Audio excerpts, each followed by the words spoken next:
ഇത് തരക്കെടില്ലല്ലോ, ഓൻ ചരിത്രം ആവർത്തിക്കുകയാണല്ലോ. എങ്ങനെ? 12 വർഷം മുന്നേ ഇതുപോലൊരു പെരുന്നാൾ സമയത്ത് 2 പടമാണ്. തട്ടത്തിൽ മറയത്ത് പുസ്തകത്തോട്ടല്ലേ? അന്ന് നമ്മൾ നോക്കി. അതെ അതെ അതെ, ചരിത്രം ആവർത്തിക്കും. എന്താ കുഞ്ഞവരാൻ സാറിനൊരു ചിരി? നമുക്ക് കപ്പ് കിട്ടുന്ന കാര്യം ഓർത്ത് ചിരിച്ചു പോയതാ. അത് കപ്പ് കിട്ടിയതിന് ശേഷം പോയി അപ്പോഴും ചിരിക്കാം. പക്ഷേ എന്ത് പക്ഷേ എനിക്കിതൊക്കെ ഒരു ത്രില്ലായിട്ടാ തോന്നുന്നത്. കേരളത്തിലെ 3.5 കോടി ജനങ്ങൾ എന്റെ പടം കാണാൻ വരുന്നത് എന്നെ കാണാനാണ്. അവനെ കൊണ്ടൊന്നും പറ്റൂല സാറേ. ധ്യാന്റെ ഉള്ളിലൊരു നടുവിൽ കിടപ്പുണ്ട്. അടിപൊളി പറഞ്ഞ കിട്ടില്ല ഈ സ്ഥലം കപ്പ്. ധ്യാന്റെ പെർഫോമൻസ് ഈ സിനിമയിൽ യഥാർത്ഥത്തിൽ നായകൻ ധ്യാനാണ്. വളരെ മെച്യൂർഡ് ആയിട്ടുള്ള പെർഫോമൻസ്.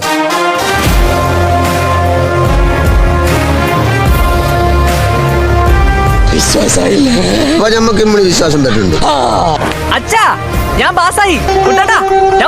ആര് പറയുന്നു? ഞാൻ കേട്ടിട്ടില്ലല്ലോ. അസൂയ കൊണ്ട് പലരും പറയാറില്ല, അതുകൊണ്ട് ഞാൻ സ്വയം പറയുന്നു. പക്ഷെ ആരും മനസ്സിലാക്കിയില്ല മറ്റൊരാളുടെ കാൽപാദം അതിൽ പതിഞ്ഞു കഴിഞ്ഞെന്ന്. എടാ മോനെ,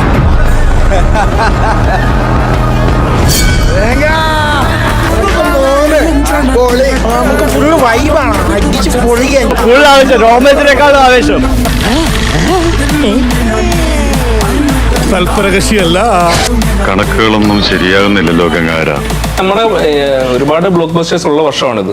പക്ഷെ നമ്മുടെ ബ്ലോക്ക് ബസ്റ്ററിന് ഒരു പ്രത്യേകത ഉണ്ട്. എന്താണെന്ന് വെച്ചാൽ നമ്മുടേത് സെക്കൻഡ് ഹാഫിൽ ലാഗുള്ള ബ്ലോക്ക് ബസ്റ്ററാണ്.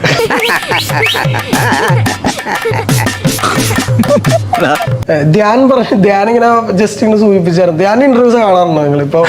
പ്രൊമോഷന് ഇന്നലെ ഭയങ്കര ടെൻഷനായിരുന്നു. പടം ഓടുന്നല്ല, വിന്നറാവോ പറ്റൂലേ. ഈ ക്ലബിനെ സംബന്ധിച്ചിടത്തോളം താങ്കളും കോമക്കുറുപ്പും തുല്യ പ്രാധാന്യമുള്ളവരാണ്. ഏതായാലും നനഞ്ഞു, ഇനി കുളിച്ചു കയറുക തന്നെ.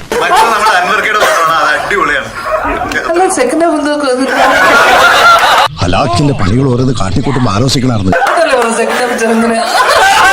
ആര് പറഞ്ഞു? എപ്പ പറഞ്ഞു? ഞാൻ പറഞ്ഞിട്ടില്ല. നമ്മുടേത് സെക്കൻഡ് ഹാഫിൽ ലാഗുള്ള ബ്ലോക്ക് ബസ്റ്ററാണ്.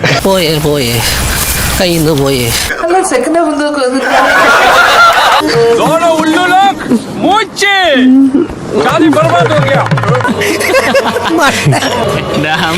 നീയൊക്കെ ഇത്രേ ഉള്ളൂ. ഞാനത് ഭയങ്കര ആ ഒരു മൂടി പറഞ്ഞതൊന്നുമല്ല. ഒരു കോമ്പറ്റീഷൻ ഒന്നും അവർക്കൊന്നുമില്ല. എനിക്ക് വിനീതേട്ടനൊക്കെ ആയിട്ട് സംസാരിക്കാനൊക്കെ. ഇതാ നിനക്കൊന്നും അറിഞ്ഞൂടാന്ന് പറഞ്ഞത്.